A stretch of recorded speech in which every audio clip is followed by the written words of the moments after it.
my basketball broadcast partner, Dick Jerardi. DJ, life has been interesting the last 24 hours. Yeah, I noticed you have a few new members of the conference in 2024, I see. Yeah, not only that, location's important. It looks like both of them are near Santa Anita. Yeah, I noticed. As I texted you this morning, Steve, we'll have to see if we can do I would think they would do the basketball trips where you maybe play both teams. Does that make sense to you? Yeah, I was just talking about that, about block scheduling like that, where you have since they're going to have to be travel partners. You go out there in a 2-game swing. Go out Thursday, play Saturday or Sunday, and then 2 announcers are let loose on the town for a couple of days. Yeah, I mean, I could take you to Santa Anita, one of the most beautiful spots on earth. You've been to the Rose Bowl. You just haven't been to the other side of the San Gabriel Mountains to see Santa Anita Park. So, yeah, we could do that. It could probably only take us, it's like 20 miles. Could take us about 2 hours, depending on the time of day. LA's traffic is what it is. But no, hey, look, it's cool. I know you were certainly in favor of it, and I think the way the college sports world is going now is almost inevitable. That was the next move, and clearly the Los Angeles schools felt kind of undervalued in the Pac-12 because they are the big value in the league, and they just weren't getting paid for their value. And anybody coming into the Big Ten, no matter if you divide it by 14 or 16, you're making a whole lot of money with the television deals. So, and UCLA specifically, I was reading something in the LA Times today. I didn't realize they had such a massive hole in their athletic budget. They were kind of like Maryland was when Maryland came in. They really needed to get that Big Ten Network and Fox money and ESPN money. And so, yeah, that was clearly a lure for two of the legendary athletic programs in college sports, USC more for football, UCLA for basketball. But either way, it's going to be pretty cool to have them in the league.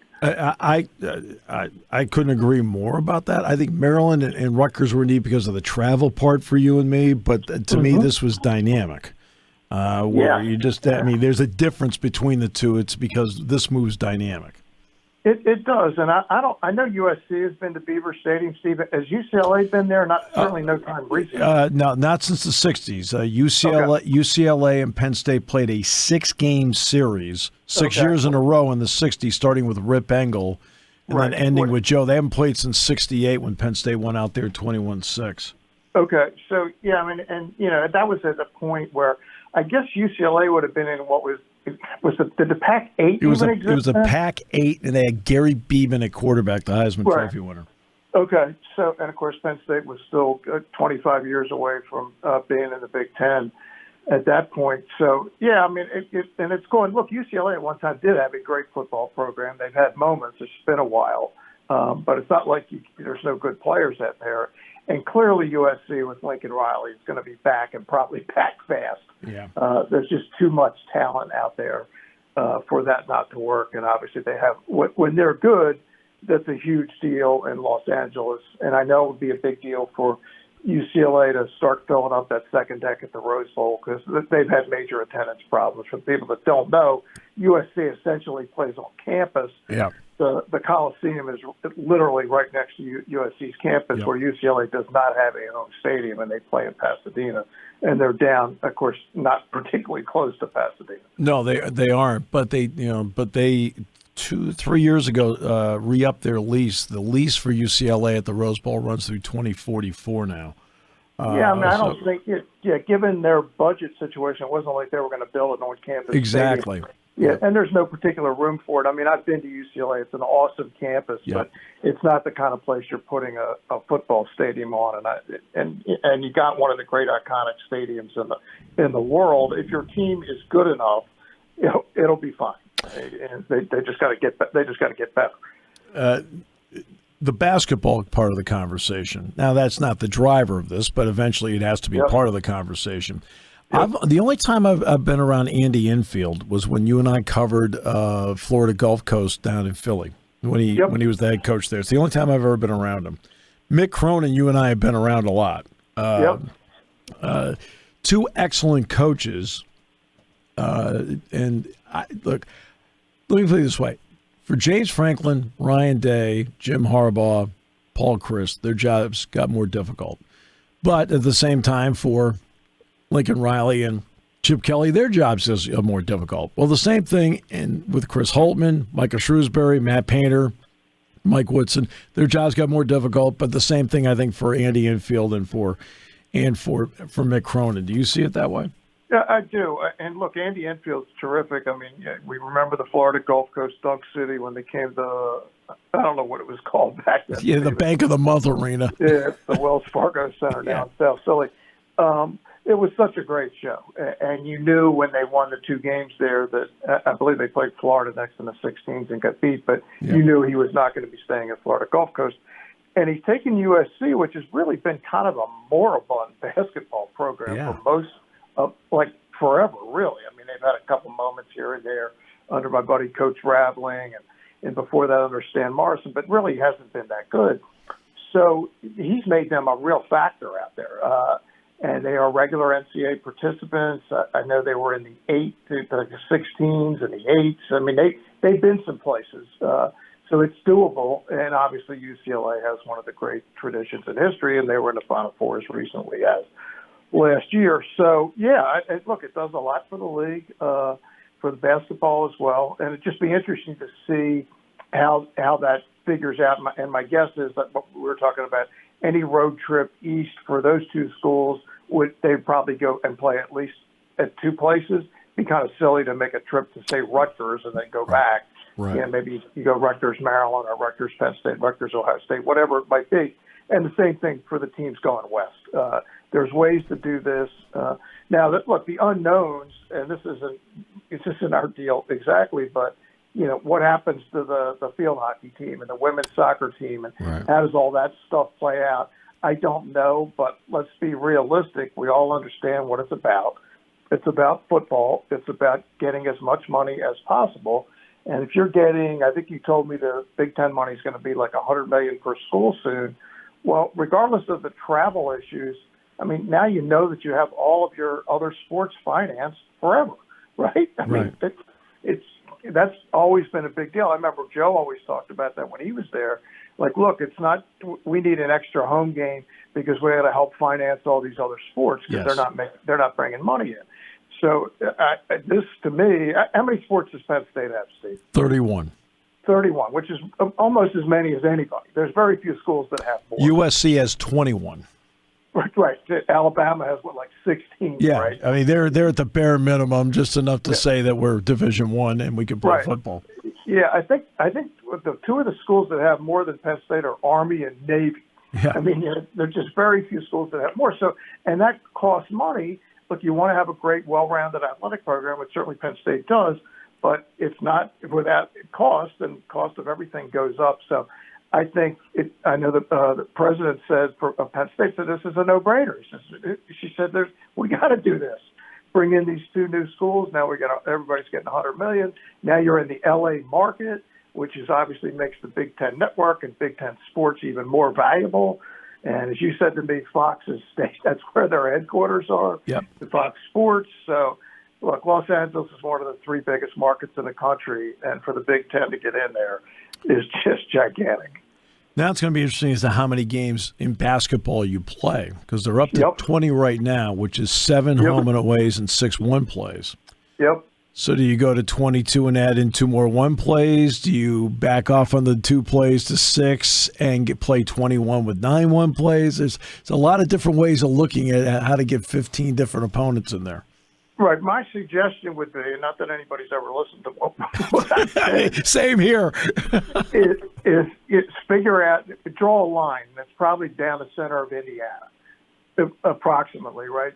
Draw a line. The teams to the east of Indiana play each other home and away every year, and maybe you play a one play with the teams to the west. That's kind of how I would do it. So you'd play every team every other year. That would help on the travel a little bit. Some people might not be thrilled, like if you're in Iowa City or Lincoln, because then you know that you're going to the West Coast every year.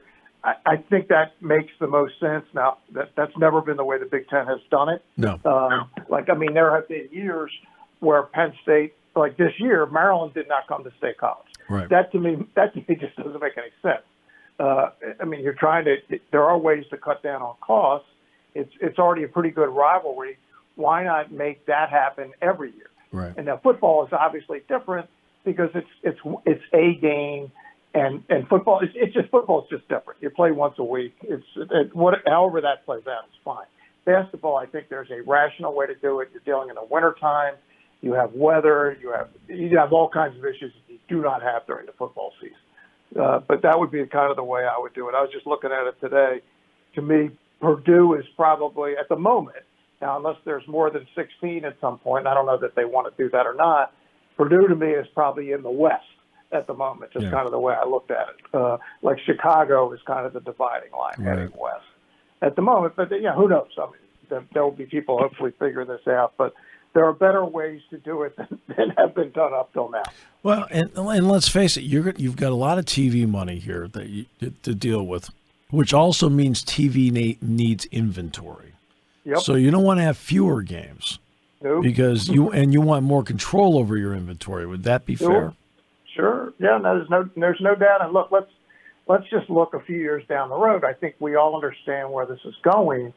I mean, I remember writing this story, Steve, 15 years ago at least for the Daily News, saying, hey, look, there's going to come a time when the money gets so big, and it's now gotten that big, that there are the power conferences, and now we're down to two, essentially, right? The Big Ten and the SEC are going to do what football has already done. Football has already declared its independence. They keep all the money.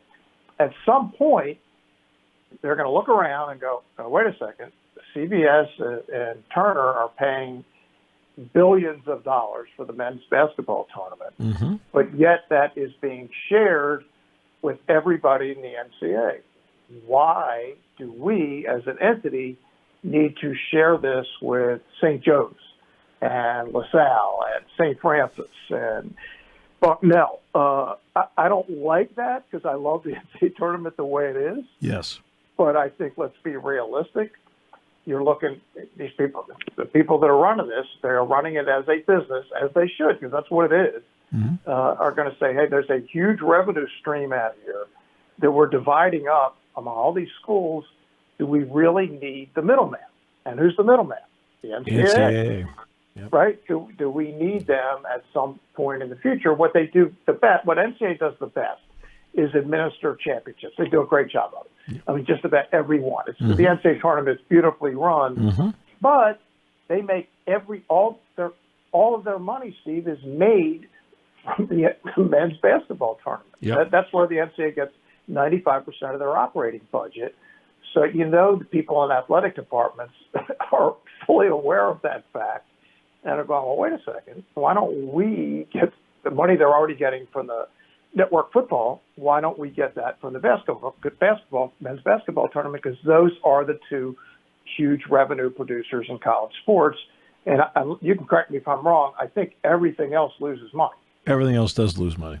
Yep. Right. So that's what men's basketball and football keeps everything else going, which is great because I don't want to see any athlete lose a chance at a college scholarship. It's awesome. The swimmers and the volleyball players, I never want to see that change. But I mean, you got to be realistic. You're going to need money to keep that happening, and the way you get the money is to get more revenue. Where I think it's going to hurt, Stephen, it's certainly not going to hurt a school like Penn State, but some of these smaller schools that are kind of basketball-only schools, man, many of them I think are endangered species. I don't know when. I'm not sure when this most recent Turner CBS contract is up. 2032. All right, so we got a decade to go, but things could change prior to that, and I can almost guarantee you that things will change after that. Well, what will be missed if that were to happen is the charm of seeing a St. Peter's make the run it just made along the way, quote, beating the big guys, beating Kentucky, beating Purdue. Yep. No, that's what makes the NCAA tournament special. I mean, I hope that the powers that be understand that, Steve, but I'm just not sure that it's going to be all that relevant to them when there's this kind of money involved. I mean, this contract has a B in it, right? I mean, with CBS and Turner. So, and look, we don't know what the landscape's going to look like in 5 or 10 years, how much your athletic department's going to need, but it's certainly something on the horizon. But yeah, I think anybody that says they wish you could go back to the old days, just forget that. It's just not going to happen. It's not going to happen. Everything's changed in 13 months. Right. Yeah. So just forget all that. Look, we're sitting on 30 years now since Penn State joined the Big Ten, and that was kind of the first domino that kind of started to change college sports. And it didn't happen quickly after that, no. But now it's happening really fast. And it's happening so fast because the money's gotten so big. Yeah. And what's happened is ESPN now has a competitor, and that's Fox. Yeah, that's right. And yeah, Fox, that's right. and Fox found out when they threw money at the NFL. Yep. Essentially, it gave Fox a network. Yep. Right. Made their whole network. Yeah. And they knew it. They were really smart. They outbid CBS. Nobody ever imagined the NFC leaving CBS. Fox says, no, we're taking it. And they did. And they built a gigantic sports network now. And they have the Belmont Stakes next year. Yeah. And NBC just going to have the Preakness and the Derby. So, I mean, yeah, Fox is there. And it's great if you're a rights holder, if you're a sport, I mean, it's awesome because you want people bidding against each other for the rights to televise your sport. We'll discuss name, image, and likeness for announcers later. That was a running joke he and I had this morning. Little inside baseball for what about NIL for announcers? There's a lot of silence on each end. We sort of get it. Funny, but hey, look, I just look at it this way, Steve. I'm glad the players who were the one group that was always on the outside, yep. that they're now having an opportunity to cash in on the insane amounts of money that's been running around college sports now for quite a while. Yep. And we get the enjoyment of being able to call their games. So absolutely, yeah, good enough for me. But if they want to do the NIL, I'm good. I'm fine with that. I'm with you. DJ, you're the greatest. Thanks. All right, pal.